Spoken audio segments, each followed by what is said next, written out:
従者に召喚杖を使わせる方法が判明したので紹介します。従者にただ召喚杖を渡しても、この通り、使ってくれません。先ほどは鋼鉄の剣を持たせてましたが、別の武器を持たせてみます。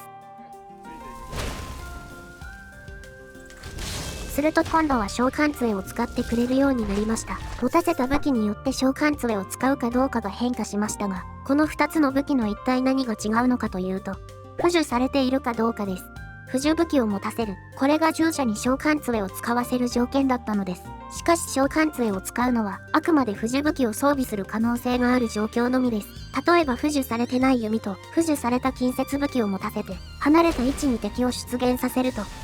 離れた位置から弓を撃ち続けるだけで召喚杖を使ってくれません。敵が接近してくると近接武器に持ち替えてから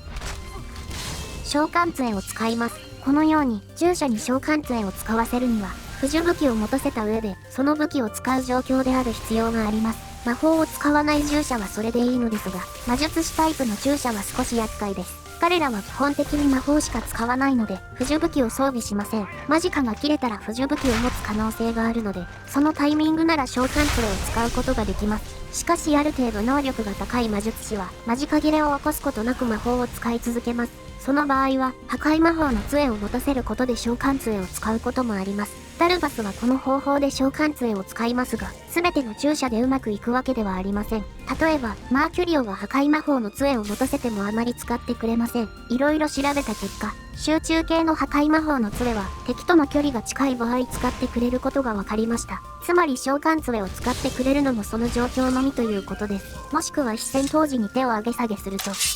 武器を持つので、この状態なら戦闘開始時に召喚杖を使う可能性があります。こんな感じでキャラによって条件が変わってくるので、魔術師タイプの従者の場合は、一概にこれだと言える条件はありません。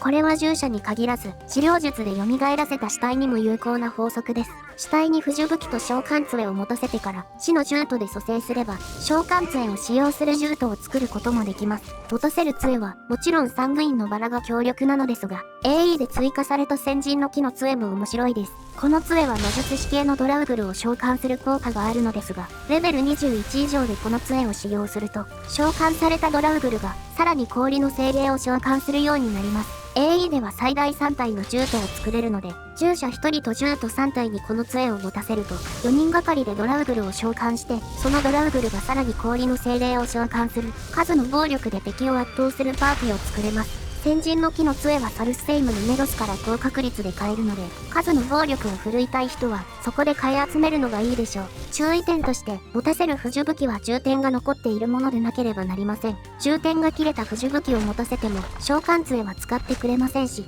黒炭の剣のような充填ゲージが存在しない武器を持たせた場合も、召喚杖は使ってくれません。充填ゲージさえあれば、駆除を消費しない武器でも召喚杖を使ってくれるので、充填の手間を省きたい人は、充填を消費しない武器を持たせるのが楽です。今回紹介した方法は治療術の杖にも有効です。従者に虫の杖を使わせれば、従者が獣人を連れ歩くという状況も作れます。ただしファストトラベルなどの大きめのロードを挟むと、死体に戻ってしまうので、あまり有効ではありません。ちなみにこの召喚杖の法則は、麻痺の杖でも成り立つので、従者に麻痺の杖を使わせたい場合は、付属武器と一緒に持たせるといいでしょう。というわけで、従者に召喚杖を使わせる方法の紹介でした。従者が召喚を使ってくれるのは見てて楽しいですし、戦力としても強力なのでぜひ試してみてください。私のチャンネルではこの他にも、スカイリムについて役立つ情報を発信しているので、興味があれば他の動画も見てみてください。その際はぜひ、フォロー、チャンネル登録、いいね、高評価をお願いします。それでは、ご視聴ありがとうございました。